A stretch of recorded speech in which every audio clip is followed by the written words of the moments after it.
With superstars Devin Haney, Shakur Stevenson, Tank Davis, and more campaigning at 135 and the biggest fight in boxing possibly looming at welterweight, the oft-overlooked 140-pound division will feature an explosive fight between two fighters that have both been unified champions in their respective divisions. On June 10th at Madison Square Garden's Hulu Theater, Josh Taylor and Teofimo Lopez clash for junior welterweight supremacy on ESPN and ESPN Plus in the US and Sky Sports in the UK. Though the WBO belt will be the only sanctioning body involved, the more important Ring magazine title will be on the line. Featuring the precocious fighter known as the Takeover versus the Tartan Tornado in a crossroads fight for both, the fate of two careers lie in the balance. Welcome to the State of Boxing's preview, Taylor vs. Lopez, for the Junior Welterweight Championship of the World. Considering he was one of the few undisputed champions of the four-belt era, WBO and Ring Magazine Junior Welterweight champion Josh Taylor still continues to fly under the radar outside of the hardcore boxing community. Due to his normally low-key persona, many fans have slept on the talented southpaw from the United Kingdom. With a distinguished skill set due to a speedy lefty style and relentless work rate, Taylor is a fighter with humble beginnings, leading up to his 2014 Commonwealth Games gold medal victory. Turning pro a year later in 2015, Taylor worked his way up for the next 3 years.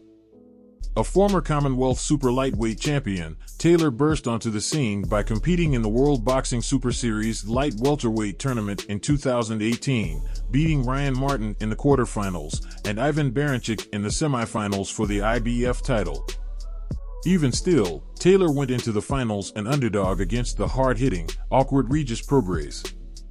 Showing his grit and improvisational skill over 12 grueling back-and-forth rounds, Taylor secured a majority decision victory, nabbing the trophy and becoming a star in the process.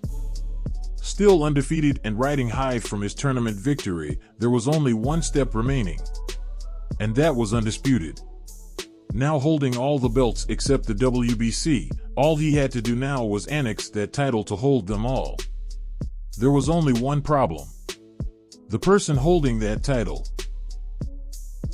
Then WBC champion Jose Ramirez had run his record to 26-0 heading into his showdown against Taylor, with victories against Antonio Orozco, Jose Zepeda, Maurice Hooker, and Victor Postal.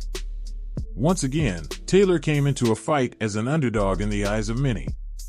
Finally, in May of 2021, the fight was set in Paradise, Nevada, with the undisputed championship at stake. History was in the making as both had the opportunity to become the first four-belt champions from their respective countries. Ramirez was the more active of the two in rounds 1 to 4, landing 25 out of 75 punches compared to Taylor's 11 out of 45. In the sixth, a round which saw Taylor suffer a small cut to the corner of his left eye, the Scotsman landed a short left-hand counter on Ramirez's jaw, knocking the American to the canvas. He made it back to his feet by the referee's count of 2 to see out the remainder of the round. Taylor scored a second knockdown in the final 30 seconds of the 7th round after landing a left uppercut, leaving Ramirez visibly hurt. He again made it to his feet, albeit slower than the first time, with 10 seconds left in the round.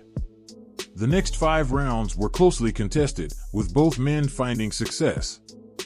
All 3 judges scored the bout in favor of Taylor with 114 to 112, giving the Scotsman a unanimous decision victory to become Scotland's second ever undisputed champion after Ken Buchanan, but the first in the four-belt era. If Taylor represents steadiness and continuity, Teofimo Lopez may be the antithesis of his foe from across the pond. Born and raised in Brooklyn, New York, and known for his explosiveness and sudden punching power, Lopez's outside-the-ring persona has become as big a part of his story as his style inside it. A man who loves the spotlight, he prepares for his 8th fight at Madison Square Garden.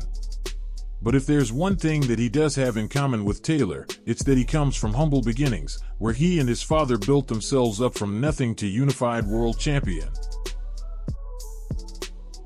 Joining Top Rank almost immediately upon turning pro and quickly running his record to 14-0, beating tough contenders Diego Magdaleno and Masayoshi Nakatani before challenging for the IBF lightweight title against the tough champion, Richard Comey. The hard-hitting Ghanaian champ had never been stopped. In what was expected to be a long, tough battle, Lopez shocked the boxing world with a dominant and explosive second-round knockout. Now, with the biggest victory of his career catapulting him into stardom, Lopez still had to climb one more mountain in the division for superstardom. In his way stood unified champion and boxing superstar, Vasyl Lomachenko. Going into the battle a 3-1 underdog, Lopez got off to a fast start. With his jab combined with the threat of one-punch knockout power holding Loma at bay, Lopez out-hustled Lomachenko and held on down the stretch to score the upset of the year in the sport, unifying all but one of the titles in the process.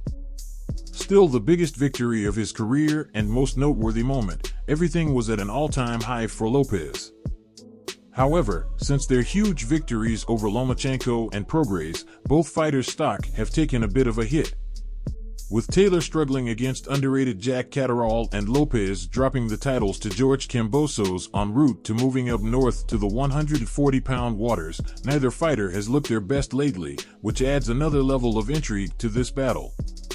Each of them look a bit vulnerable at the moment, and surely that was motivation for both men to take this fight, as they both believe they've caught their opponent at just the right time.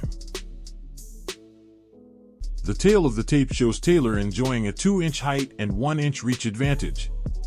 Stylistically, Lopez's objective should be to safely close the gap and deliver quick, powerful combinations, while Taylor will attempt to catch Lopez coming in, timing him with his southpaw straight left hand and sneaky check right hooks. Odds for this slightly favor Taylor at -148, with Lopez +116. With many sportsbooks favoring the contest to go the distance, the prediction here says Taylor's advantage in infighting allows him to overcome the explosiveness and power of Lopez en route to a crowd-pleasing late stoppage of the ever-exciting Lopez.